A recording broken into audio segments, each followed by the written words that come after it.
That $400 concert ticket. You assume the band is taking the lion's share, paying for the artist's private jet. That's exactly backwards. The artist often sees a fraction of that number, and the rest disappears into a pricing machine built so you can never tell what your seat is actually worth. Start with the receipt. Face value, $317. Then the line that bleeds red, $83 in fees. A service fee. A facility charge. A delivery fee for an email. Click refresh, and the same seat in the same row now costs $420. An hour later, $360. Same wood, same view. 3 prices in one afternoon. Here's what nobody tells you. The price on the screen isn't a measure of the seat. It's a measure of how much the system thinks you personally will tolerate right now. Concert tickets run on dynamic pricing, the same engine that moves airline fares. Ticketmaster calls its version Platinum. It watches demand in real time and pushes the price the second a show gets hot. In 2022, Bruce Springsteen Platinum seats spiked past $5,000. Not on a scalper site, on the official one.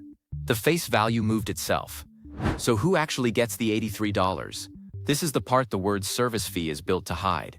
That fee gets split.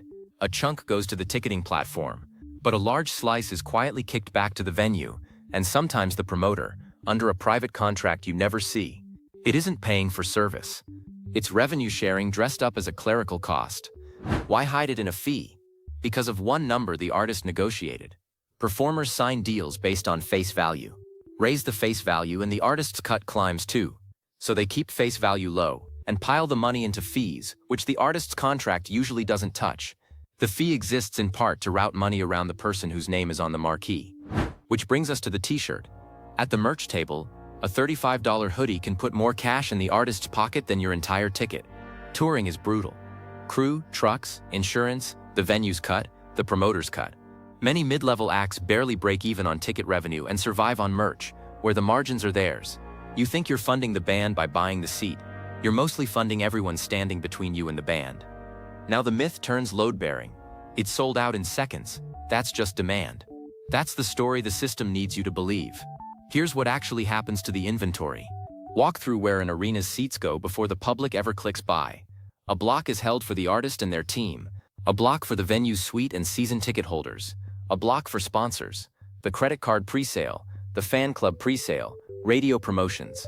By the time the general public on sale opens, the truly available pool can be a sliver of the building. State investigations into major shows have found well under half the house, sometimes far less, actually reaches the open sale. So the sold out in seconds you experienced was real demand hitting an artificially tiny door. The scarcity wasn't all organic. Some of it was manufactured upstream, before you ever got in line. And here's the card I held back. The reason the whole thing holds together. Look at who owns what. Live Nation and Ticketmaster merged in 2010 into Live Nation Entertainment. That single firm is the largest concert promoter in the world, the operator of a huge slice of major US venues, and the dominant ticketing platform. The promoter who books the show, the building you sit in, and the website that charges you the fee. Frequently the same parent company. Sit with what that means. They collect when the ticket sells. They collect the fee on top. And then through resale platforms they also operate. They collect again when that ticket changes hands at a markup, with another fee. One company, paid on the original sale, the fee, and the resale of the very same seat. That's why holding inventory back isn't a glitch. It's the strategy. If you control the primary sale and the resale market, steering tickets toward resale, where prices float higher and you skim a second fee, is simply more profitable than selling them straight. In 2024, the Department of Justice filed an antitrust suit seeking to break the company apart, alleging exactly this, that the same firm sitting on every side of the transaction inflates what you pay. So the $400 isn't the cost of a performance. It's the output of a closed loop, where the company that decides how many seats you can see is the same one that prices them, charges the fee and profits when the seat gets resold above face. The greedy artist myth survives because it points your anger at the one person in the chain with the least control over the price. The promoter, the venue, and the platform would much rather you blame the name on the shirt than read the contract behind the fee. So next time a show sells out in seconds and resale seats appear minutes later at triple the price, ask who owns the resale site. The answer is usually printed very small at the bottom of the page that just took your $83.